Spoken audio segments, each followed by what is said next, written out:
Thomas et Isabelle suivaient maître Jacques dans un dédale de passages étroits, leurs capes détrempées collant à leurs épaules. Le vieux tailleur de pierre les guidait d'un pas sûr, malgré l'obscurité et le mauvais temps. Plus vite, murmura-t-il en jetant un regard par-dessus son épaule. Les gardiens ont des yeux partout, même par une nuit pareille. Ils s'arrêtèrent devant une maison apparemment abandonnée. Maître Jacques sortit une clé de fer noir et ouvrit une porte dissimulée derrière des plantes grimpantes.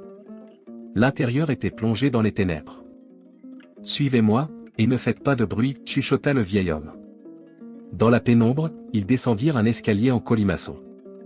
L'air devenait plus frais, et une odeur de terre humide et de pierre ancienne emplissait leurs narines. Thomas sentit la main d'Isabelle chercher la sienne. Il la serra doucement, rassuré lui aussi par ce contact. Après ce qui sembla une éternité, ils débouchèrent dans une vaste salle souterraine. Des torchers fixés au mur projetaient une lumière chaude sur des voûtes de pierre finement sculptées. Au centre de la pièce, une grande table ronde était entourée de figures vêtues de robes bleues.